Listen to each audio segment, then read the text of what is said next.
Hello friends.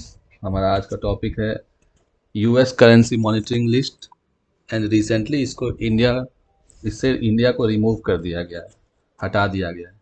तो सबसे पहले हम जानेंगे यूएस करेंसी मॉनिटरिंग लिस्ट होती क्या है।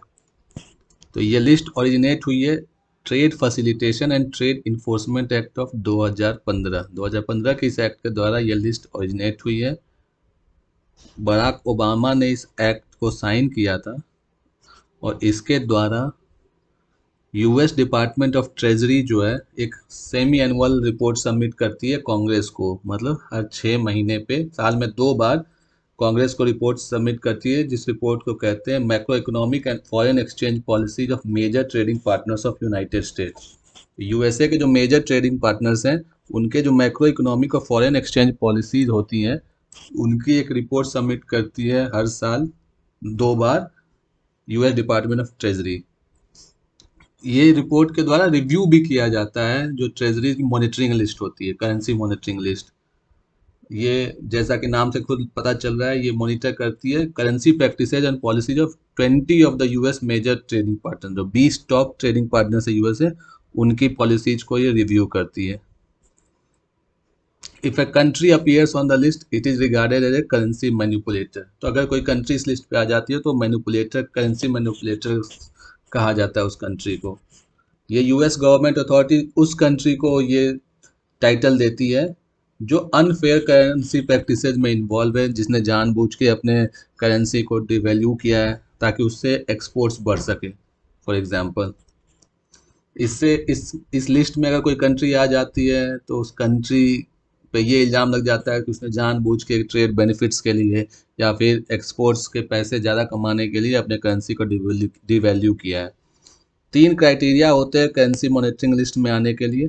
सबसे पहला, अगर जो कंट्री जिसके बाद जो इस लिस्ट में है, it has intervened in currency market by higher levels than 2% of its GDP over a year. मतलब अगर जीडीपी के 2% से ज़्यादा पैसों को लेके इसने करेंसी मार्केट में इन्वॉल्वमेंट की है। इस समय मैं बताता चाहूँ कि आरबीआई भी फॉरेन एक्सचेंज मार्केट में एक तरह से इंटरवीन करता है। अगर रुपीज़ बहुत ज़्यादा डिप्रिशिएट कर जाता है तो it sucks out the liquidity of the market. Similarly, अगर डॉलर की कमी हो गई है मार्केट में तो ये लिक्विडिटी को रिलीज करता है या लिक्विडिटी बढ़ा देता है मार्केट में। सेकेंड क्राइटेरिया है कि the country had a current account surplus above A stipulated level. मतलब एक स्टिपुलेटेड लेवल से ऊपर अगर करंट अकाउंट सरप्लस है उस कंट्री का, जो कि या तो 3% ऑफ जीडीपी हो या $15 बिलियन से ज़्यादा हो, तो भी वो कंट्री आती है करेंसी मैनिपुलेटर के लिस्ट में।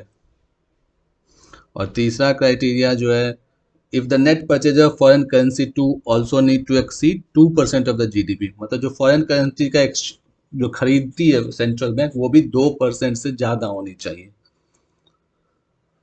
मतलब आपने देखा होगा कि आरबीआई भी डॉलर्स खरीदती है और लिक्विडिटी को सक आउट कर लेती है मार्केट से।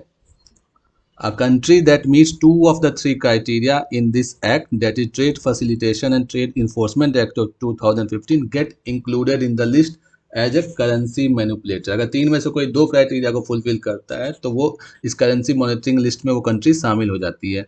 If a country meets all the 3 criteria, मतलब तीनों क्राइटेरिया कोई कंट्री अगर आती है तो करेंसी मैनिपुलेटर कहा जाता है उस कंट्री को। अगर कोई कंट्री इस लिस्ट पे आ जाती है तो 2 कंजिक्यूटिव रिपोर्ट्स तक उसको उस लिस्ट पे रखा जाता है, ताकि अगर कुछ बेहतरी भी की है किसी कंट्री ने तो ऐसा ना हो कि वो केवल एक एक ड्यूरेबल ना हो, बल्कि एक ऐसे ही टेम्पररी फैक्टर्स के चलते उसने कर लिया हो बेहतरी। इसीलिए उसको 2 कंजिक्यूटिव रिपोर्ट्स तक रखा जाता है लिस्ट पे, ताकि जो पता चले कि उसकी जो बेहतरी हुई है, whatever betterment the country has done in its currency policies, it is durable.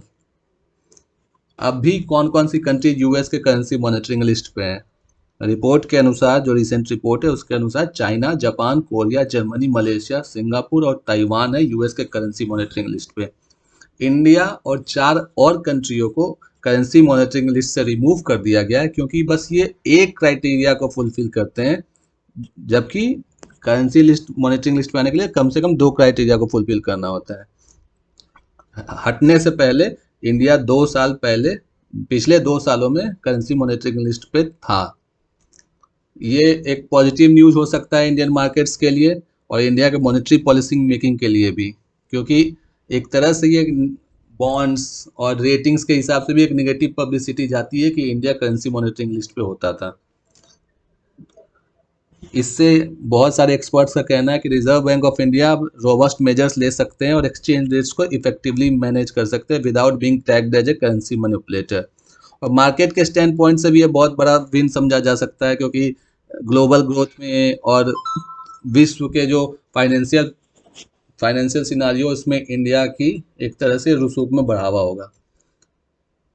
फिलहाल आपको पता ही है कि रुपये के डिप्रिसिएशन के चलते रिजर्व बैंक ने बहुत सारे स्टेप लिए थे और उसमें डॉलर्स की खरीद एक उसमें सबसे मेन इम्पोर्टेंट बात थी।